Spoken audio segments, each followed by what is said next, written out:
नमस्कार, उज्जैन टीवी की ओर से मैं खुशबू परमार आप सभी दर्शकों का स्वागत करती हूं। आइए जानते हैं आज के प्रमुख समाचार। महाकाल विस्तारीकरण के अंतर्गत आने वाले 11 भवनों की फिर की गई नब्ती।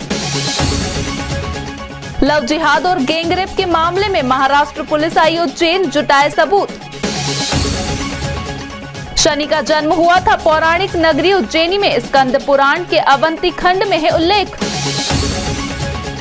आशा कार्यकर्ता ने अपनी मांगों को लेकर प्रदेश व्यापी हड़ताल का किया समर्थन। और इसी के साथ त्रिवेणी पर मिला 14 वर्षीय बालक का शव, 3 दोस्तों के साथ देखा गया था घटनास्थल पर। और अब समाचार विस्तार से। महाकाल मंदिर के विस्तारीकरण के अंतर्गत मंदिर के सामने स्थित परिक्षेत्र की पुनर्नब्ती की गई। 11 भवन है विस्तारीकरण की जद में। महाकाल मंदिर के आगे बने 11 मकानों की मंगलवार को दोबारा नब्ती की गई। इस बार नब्ती राजस्व और लोक निर्माण विभाग ने एक साथ मिलकर की, क्योंकि पिछली बार दोनों विभाग के अधिकारियों ने नब्ती अलग अलग की थी, तो रिपोर्ट में भारी अंतर सामने आया। नब्ती के बाद एसडीएम संजीव साहू ने बताया, नब्ती का काम कर लिया गया है। 1-2 दिन में सभी मकान मालिकों को धारा 21 का नोटिस जारी किया जाएगा। नब्ती और मुआवजे को लेकर जो भी आपत्ति है उसका जवाब भवन मालिक को 30 दिन में देना होगा। इसके बाद मुआवजा स्वरूप अवार्ड राशि भवन मालिकों के खाते में जारी कर दी जाएगी। मालूम हो कि महाकाल मंदिर परिसर के विस्तार एवं सौंदर्यीकरण के लिए 223 परिवारों की अचल संपत्ति यानी जमीन मकानों का अधिग्रहण किया जाना है। बदले में राज्य शासन की ओर से मकान मालिकों को मुआवजा स्वरूप करीब 128 करोड़ रुपए का भुगतान होना है। किसे कितना भुगतान किया जाए, इसके लिए राजस्व और लोक निर्माण विभाग के अधिकारी 3 महीने पहले जमीन और मकान की नब्ती कर चुके थे। दोनों की रिपोर्ट में अंतर सामने आया था। मंगलवार को दोनों विभागों के अधिकारियों ने संयुक्त रूप से जमीन और संपत्ति की नब्ती की। बता दें कि यहाँ 11 मकानों में 29 दुकानें हैं। सभी का किराए पर संचालन हो रहा है। इन दुकानों पर 100 से अधिक लोग रोजगार से जुड़े बताए गए हैं। महाकाल मंदिर के सामने 70 मीटर के दायरे में जो भी भवन आ रहे हैं उनकी कीमत करोड़ों रुपए में है। कलेक्टर गाइडलाइन के अनुसार यहाँ की आवासीय जमीन की कीमत 41,600 रुपए वर्ग मीटर और व्यावसायिक जमीन की कीमत 83,200 रुपए मीटर है। खास बात यह है कि ज्यादातर ने आवासीय भूमि पर ही व्यावसायिक गतिविधियां प्रारंभ कर रखी हैं। एसडीएम संजीव साहू का कहना था कि भूअर्जन प्रक्रिया में विभिन्न चरण होते हैं। ये जो है अब जो 11 मकानों की मैं बात कर रहा हूँ, ये अभी अंतिम चरण की प्रक्रिया में चल रहा है। इसमें लगभग 1 माह का समय जब हम नोटिस जारी करेंगे व्यक्तिगत सुनवाई के लिए, उसका 1 माह के समय के पश्चात जो है सुनवाई करने के पश्चात इसमें अवार्ड पारित करने की कार्रवाई की जाएगी। लव जिहाद और गैंगरेप केस के सबूत जुटाने उज्जैन पहुंची महाराष्ट्र पुलिस। 15 साल की नाबालिग से नाम बदलकर कई शहरों में किया गया था दुष्कर्म। मध्य प्रदेश की 15 साल की लड़की से लव जिहाद और दुष्कर्म मामले में मंगलवार को महाराष्ट्र की मालेगांव पुलिस सबूत जुटाने उज्जैन आई। यहाँ पुलिस ने पीड़ित के बच्चे के दफनाए गए शव को बाहर निकाला। माना जा रहा है कि पुलिस अब बच्चे के शव का डीएनए टेस्ट कराएगी, जिससे आरोपी के खिलाफ पुख्ता सबूत तैयार हो सके। उज्जैन में करीब 2 महीने पहले ये मामला सामने आया था। यहाँ माहिद ने मोहित बनकर एक 15 साल की नाबालिग लड़की को फंसाया, उसके साथ दुष्कर्म किया और अपने दोस्तों से भी उसका रेप करवाया और गर्भवती होने पर उसको उसकी बहन के पास भेज दिया। इस मामले में केस उज्जैन में रजिस्टर हुआ, लेकिन जांच 3 राज्यों में होनी है। पीड़ित लड़की एमपी के बड़वानी की रहने वाली है। वह काम करने महाराष्ट्र के मालेगांव गई थी। यहाँ उसे यूपी के औरैया में रहने वाला माहिद मिला। माहिद ने पीड़ित को अपना नाम मोहित बताया और धोखा देकर दोस्ती कर ली। माहिद उसे अपने साथ मालेगांव से पुणे, दिल्ली और फिर औरैया लाया। इस बीच उसके दोस्तों ने भी लड़की के साथ दुष्कर्म करना शुरू किया। नाबालिग के गर्भवती होने के बाद माहिद ने उसे बस में बैठाकर उसकी बहन के पास उज्जैन भेज दिया। यहाँ लड़की ने एक दिव्यांग बच्चे को जन्म दिया, जिसकी बाद में मौत हो गई। नाबालिग की बहन ने उसे उज्जैन के जिला अस्पताल में भर्ती कराया। यहाँ पीड़ित के बगल में एक लड़की एडमिट थी। नाबालिग ने उसे पूरी दास्तान सुनाई। उस लड़की का परिचित हिंदू जागरण मंच में था। लड़की ने उसे घटना के बारे में बताकर मदद मांगी। हिंदू जागरण मंच के लोगों ने पीड़िता को विश्वास में लिया। पीड़िता ने माहिद को फोन कर उज्जैन बुलाया। उसके आते ही हिंदू जागरण मंच के कार्यकर्ताओं ने उसे पकड़कर उसकी पिटाई की और देवास गेट पुलिस के हवाले कर दिया। इस संबंध में एएसपी अमरेंद्र सिंह ने बताया, पूरा जो मामला है, जब जो प्राइमरी इन्वेस्टिगेशन हुआ, प्राइमरी फेशियल इन्वेस्टिगेशन हुआ, तो ये पाया गया कि ये पूरा मामला मालेगांव जिले महाराष्ट्र का है। तो इसकी जो पूरी केस डायरी है, प्रकरण की जो केस डायरी है और सभी जो रेलिवेंट डॉक्यूमेंट्स हैं उनके साथ में पूरे केस को वहाँ भेजा गया था और वहाँ पर अपराध पंजीबद्ध हुआ है और उसी का इन्वेस्टिगेशन, उसको आरोपी को भी इसमें एक पकड़ा गया था, उसको भी वहाँ सौंपा है।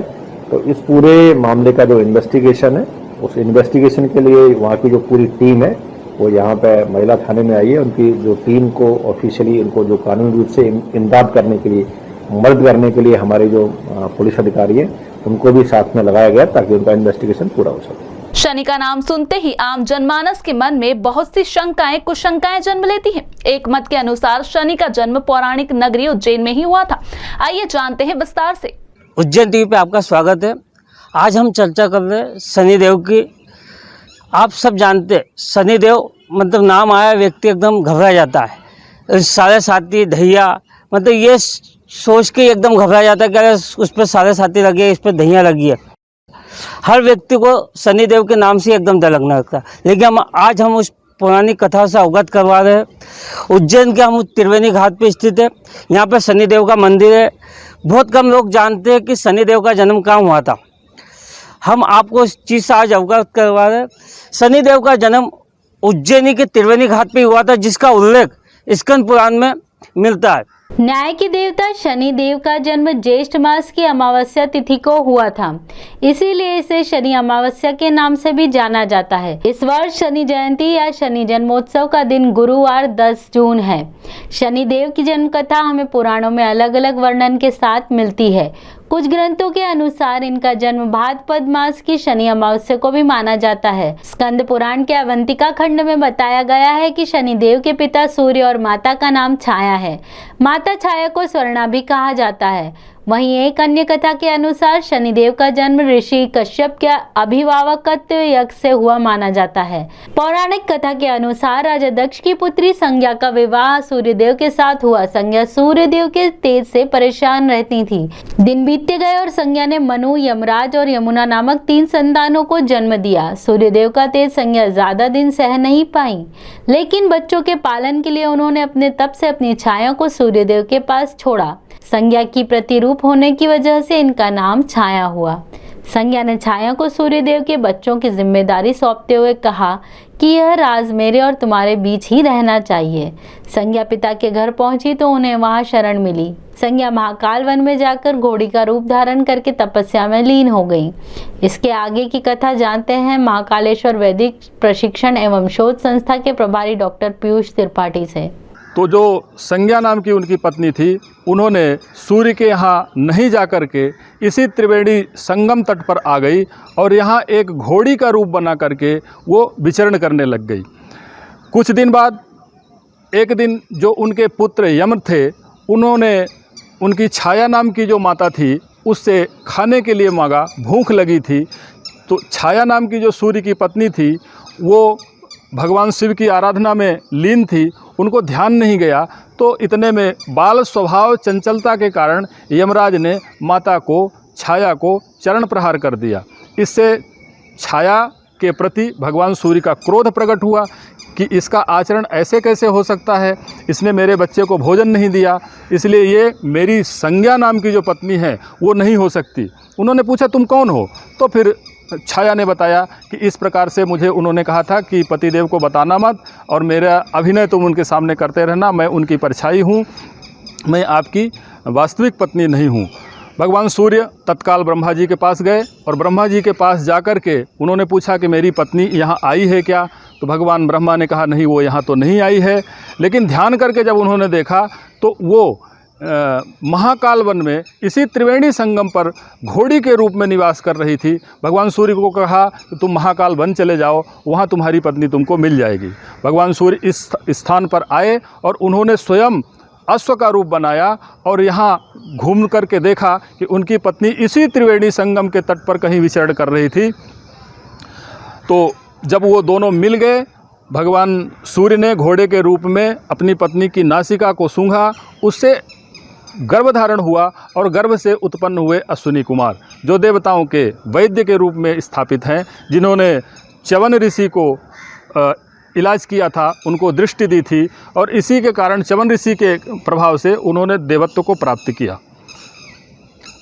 तत्पश्चात जो उनकी दूसरी पत्नी थी छाया, उसने भी यहीं इसी स्थान पर, जो आप हमारे सामने ये पीछे मंदिर देख रहे हैं, ये भगवान शनि का मंदिर है, त्रिवेणी तट पर स्थित है। इसी स्थान पर जो छायापि सुसुवे तत्र मिथुनम द्विजसत्तम, हे द्विजसत्तम, छाया ने भी 2 मिथुन, 2 जुड़वे बच्चों को जन्म दिया। तापीम शनिश्चरम चैव सर्वलोक प्रतापनम, एक तो तापी नदी जो ताप्ती नदी के नाम से जानी जाती है, और दूसरे शनिश्चर जो शनिदेव भगवान हैं, वो, इन दोनों का जन्म इसी स्थान पर त्रिवेणी पर हुआ था। हमारे पीछे जो आप मंदिर देख रहे हैं, ये भगवान शनि का मंदिर है, यहाँ उनकी जन्म स्थान माना जाता है, ऐसा स्कंद पुराण में प्रमाण है। शनि मंदिर में होने वाले आयोजन के संबंध में पंडित जितेंद्र बैरागी ने कहा, शनि जन्मोत्सव जो बनाया जाएगा, जो पारंपरिक रूप से सभी श्रद्धालुओं को निवेदन किया जाता है, घर पे रहें, सुरक्षित रहें, शनिदेव के दर्शन घर पे से ही सोशल मीडिया के माध्यम से या लाइव चैनलों के माध्यम से करें और शनिदेव का पूजन करें, घर पे उनकी आराधना करें और घर पे ही रहें। यहाँ पे मंदिर में नवग्रह देवता का और शनिदेव का पूजन किया जाएगा, अभिषेक किया जाएगा, जो पुजारी द्वारा होगा और यहीं पे किया जाएगा। यहाँ पे उनका महोत्सव बनाया जाएगा, लेकिन श्रद्धालुओं से निवेदन है कृपया घर पे रहें और घर पे ही शनि महाराज का जन्म उत्सव परंपरागत अपने परिवार और अपने परिवार के बच्चों के साथ में बनाएं। अपनी मांगों को लेकर प्रदेश व्यापी हड़ताल पर गई आशा कार्यकर्ताओं ने उज्जैन में भी किया प्रदर्शन। मानदेय वृद्धि सहित अन्य मांगों को लेकर आशा कार्यकर्ताओं द्वारा प्रदेश व्यापी हड़ताल की जा रही है। इसी का समर्थन करते हुए शहर की लगभग 300 आशा कार्यकर्ताओं ने हड़ताल की व नारेबाजी कर प्रदर्शन किया। चाहिए भूखा निवाला, हमारी एकता जिंदाबाद जिंदाबाद, एक है, एक है, आगे। इस संबंध में आशा कार्यकर्ता कविता यार्दे ने बताया, हम उज्जैन शहर की सभी आशाएं जो हैं अनिश्चितकालीन हड़ताल पे है, क्योंकि प्रदेश व्यापी हड़ताल चल रही है, उसका समर्थन कर रहे हैं हम लोग भी। हमारी मांगे हैं कि सारी आशाओं को नियमितीकरण करा जाए उनका, और जो उनका जो अभी जो उनको जो तनख्वाह तो नहीं बोल सकते हैं, उसको जो मानदेय दिया जा रहा है उसमें वृद्धि की जाए। आप लोग अभी सर्वे में लगे हुए थे, कोविड टीकाकरण में, कितनी तरह की परेशानी आ रही होगी? अरे उसमें तो हमें इतनी परेशानी आई है, न मास्क मिला है, न सैनिटाइजर मिला है, न कोई उसका मानदेय मिला है हमको। और पूरा कोरोना काल में हमने पूरा काम किया है और एक पूरा घर परिवार छोड़ के काम किया है, पर उसके लिए हमको कोई सुविधा नहीं दी गई। त्रिवेणी घाट पर दोस्तों के साथ गए 14 वर्षीय बालक का शव मिला, पुलिस ने शव को पोस्टमार्टम के लिए भिजवाया। दोपहर में घर से निकला 14 वर्षीय अभिषेक लापता हो गया। नागजरी थाने ने एफआईआर दर्ज होने पर तफ्तीश की तो पता लगा कि उसकी साइकिल त्रिवेणी घाट के समीप खड़ी है। लोगों ने बताया कि वह अपने 3 दोस्तों के साथ वहां सेव परमल खा रहा था, फिर उसका शव नदी में तैरता मिला। पुलिस ने मर्ग कायम कर शव पोस्टमार्टम के लिए जिला अस्पताल पहुंचाया।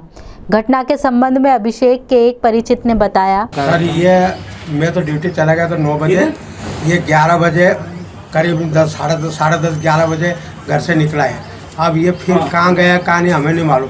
फिर मैं वापस 2:30 बजे आया, इसके पापा 2 बजे आए, फिर हम दोनों वापस फिर ढूंढने लगे क्या, तो पता नहीं चला। फिर शाम को माधवनगर थाने में नागजरी थाने में रिपोर्ट लिखाई और फिर सुबह उठ के फिर ढूंढने लगे क्या, तो फिर इसकी साइकिल मिल गई। वो फिर हमें शंका हुई कि यार ये साइकिल यहाँ पड़ी है, तो हो सकता है बच्चा भी यहीं गिरा हो क्या जी।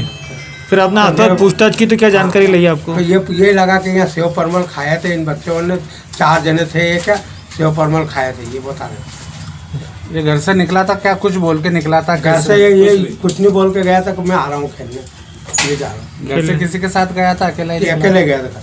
10 जून का वलयाकार सूर्य ग्रहण, परंतु यह आकर्षक और दुर्लभ नजारा नहीं देखा जा सकेगा भारत में, मान्यताएं भी नहीं होगी प्रभावी। 10 जून गुरुवार को सूर्य ग्रहण होगा। इस सूर्य ग्रहण की विशेषता यह है कि यह वलयाकार आकृति में होगा। यह आकृति महज 3 मिनट दिखाई देगी।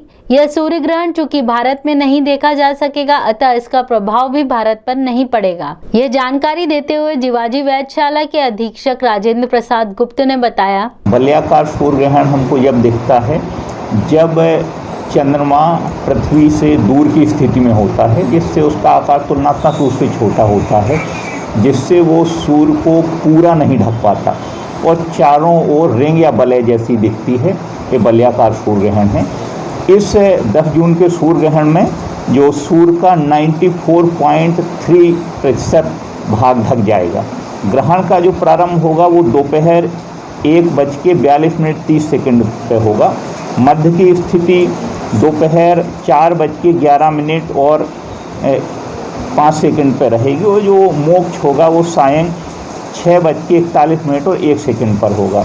लेकिन हम भारत के लिए बात करें तो भारत में ये ग्रहण दृश्य नहीं होना है, इसलिए हम इस दुर्लभ नज़ारे को नहीं देख पाएंगे। उज्जैन पुलिस ने सोशल मीडिया पर दहशत फैलाने वाली गैंग का भांडाफोड़ किया, जिसमें 7 नाबालिग सहित 13 लोगों को गिरफ्तार किया गया। इंटरनेट मीडिया पर बदमाशों द्वारा चलाए जाने वाले आदेश ग्रुप के सदस्यों की धरपकड़ के बाद पुलिस कई और बिंदुओं पर पड़ताल कर रही है। ग्रुप से कई नाबालिग भी जुड़े थे। बच्चों का भविष्य ना बिगड़े इसलिए उनके स्वजन को पुलिस कंट्रोल रूम बनाकर एसपी सत्येंद्र कुमार शुक्ल ने समझाइश दी है, इससे कि वो कामकाज के दौरान बच्चों पर नजर रखें। आदेश ग्रुप के नाबालिग सदस्यों ने एसपी सत्येंद्र कुमार शुक्ला को पुलिस कंट्रोल रूम में बताया कि वह नानाखेड़ा में सार्थक नगर मैदान में क्रिकेट खेलने जाते थे। वहां दीपक अहिरवार व उसके दोस्तों के हाथों में हथियार रहते थे। सभी वहां गांजा पीते रहते थे। इसके अलावा हथियारों के साथ फोटो खिंचवाते थे। हम लोगों को भी फोटो खींचने व इंटरनेट मीडिया पर डालने के लिए कहा था। इसके बाद हमारी दोस्ती हो गई, हम भी दीपक के ग्रुप में जुड़ गए। वह हमें भी गांजा पिलाता। अब पुलिस ने समझा दिया है तो आगे से दीपक के साथ नहीं रहेंगे। हम नानाखेड़ा सार्थक नगर में रहते हैं, वहाँ क्रिकेट खेलने जाते थे ग्राउंड में, तो हमारी वहाँ पर जान पहचान उनसे। किन लोगों से? दीपक अहिरवार। वो क्या करते थे? वो एक गैंग बना के वहाँ बैठते थे, गांजा वगैरह पीते थे। हम क्रिकेट खेलने आते थे, वो हमसे फ़ोटो शूट का बोलते थे, हम उनकी फ़ोटो पिक वगैरह खींचते थे। और आपको मालूम था कि वो ये लोग गंदा काम करते हैं, गलत काम करते हैं? जी सर, अब हमारे सामने करते थे तो हम देखते ही थे। तो फिर भी आप लोग उससे जुड़े? बाकी हम क्रिकेट खेलने जाते थे ना सर, तो वहाँ फ़ोटो वगैरह खींचते थे, खिंचवाते थे, सारे लोग आते थे तो हम उनके साथ थोड़ा सा बैठ लेते। एएसपी अमरेंद्र सिंह ने बताया कि ग्रुप के आधे दर्जन से अधिक सदस्य नाबालिग हैं। उनके माता पिता दिन भर मजदूरी करके घर चलाते हैं। निम्न आय वर्ग के बच्चों को अपनी गैंग में शामिल कर दीपक अहिरवार उन्हें आदतन बदमाश बनाना चाह रहा था। इस प्रकार के जो सोशल मीडिया पे इस प्रकार का फैलाने वाले, ये कह सकते हैं कि ऐसी चीजें जो शेयर करने वालों के विरुद्ध कड़ी कार्रवाई अभी की जा रही है। और भी कुछ लोगों की इस प्रकार की प्रोफाइलिंग आई है तो उनके विरुद्ध भी कार्रवाई की जा रही है। मृत्यु प्रमाण पत्र में अब नहीं है प्रावधान मृत्यु का कारण लिखने का। 3-4 दिन में ही हो जाता है तैयार। अब इसके लिए ऑनलाइन भी आवेदन कर सकते हैं। मृत्यु प्रमाण पत्र बनने में विलंब संबंधी बातों का खंडन करते हुए निगम आयुक्त क्षितिज सिंघल ने कहा कि आवेदन पत्र के साथ पर्याप्त दस्तावेज संलग्न किए जाने पर 3-4 दिन के अंदर आवेदन करने पर प्रमाण पत्र दिया जाता है। आपने यह भी स्पष्ट किया कि मृत्यु प्रमाण पत्र में मृत्यु के कारण का उल्लेख करने का प्रावधान नहीं है। देखिए, जो नगरीय निकाय होती है वो जो मृत्यु प्रमाण पत्र देती है वो हॉस्पिटल के रिकॉर्ड पर या कब्रिस्तान शमशान जो हैं उनके रिकॉर्ड पर, जब सामने वाला व्यक्ति कोई रिश्तेदार जो हैं वो आवश्यक दस्तावेज़ के साथ जब अप्लाई करते हैं तो उसके आधार पर बनाया जाता है। तो उसमें मृत्यु का कारण नहीं होता है। वो सिर्फ जो मृत्यु प्रमाण पत्र है वो ये बताता है कि संबंधित व्यक्ति की मृत्यु इस दिनांक को हुई है। न्यायालय परिसर में मंडल अभिभाषक संघ की पहल पर वैक्सीनेशन शिविर आयोजित किया गया। 18 से 45 आयु वर्ग के अभिभाषकों को लगे टीके। विगत दिनों मंडल अभिभाषक संघ ने कलेक्टर और जिला सत्र न्यायाधीश को इस आशय का निवेदन किया था कि न्यायालय परिसर में टीकाकरण शिविर आयोजित किया जाए ताकि अभिभाषक टीकाकरण की स्लॉट बुकिंग प्रक्रिया और भीड़ से बच सकें। उनकी इस दरख्वास्त पर सहमति देते हुए न्यायालय परिसर में बुधवार को टीकाकरण शिविर का आयोजन किया गया, जिसकी जानकारी देते हुए संघ अध्यक्ष अशोक यादव ने बताया। मंडल अभिभाषक संघ द्वारा पहले भी जिलाधीश महोदय को आवेदन दिया गया था कि हमारे अभिभाषकों को वैक्सीनेशन कैंप लगाया जाए। हमारे इसी अनुरोध पर जिलाधीश महोदय द्वारा और हमारे जिला सत्र न्यायाधीश महोदय के प्रयासों से आज मंडल अभिभाषक संघ के अंदर 18 से 45 वर्ग आयु के अभिभाषकों का टीकाकरण किया जा रहा है। और इसी के साथ आगे चलते हैं वेधशाला से प्राप्त मौसम के आंकड़ों की ओर।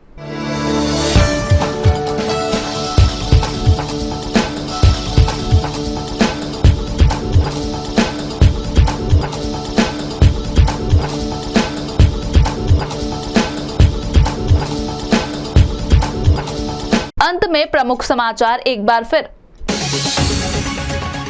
महाकाल विस्तारीकरण के अंतर्गत आने वाले 11 भवनों की फिर की गई नब्ती। लव जिहाद और गैंगरेप के मामले में महाराष्ट्र पुलिस आई उज्जैन, जुटाए सबूत। शनि का जन्म हुआ था पौराणिक नगरी उज्जैनी में, स्कंद पुराण के अवंती खंड में है उल्लेख। आशा कार्यकर्ता ने अपनी मांगों को लेकर प्रदेश व्यापी हड़ताल का किया समर्थन। और इसी के साथ त्रिवेणी पर मिला 14 वर्षीय बालक का शव, 3 दोस्तों के साथ देखा गया था घटनास्थल पर। तो ये थे अब तक के प्रमुख समाचार। ताजा खबरों के लिए देखते रहिए उज्जैन टीवी। हमारे YouTube चैनल को लाइक, सब्सक्राइब करना ना भूलें। नमस्कार।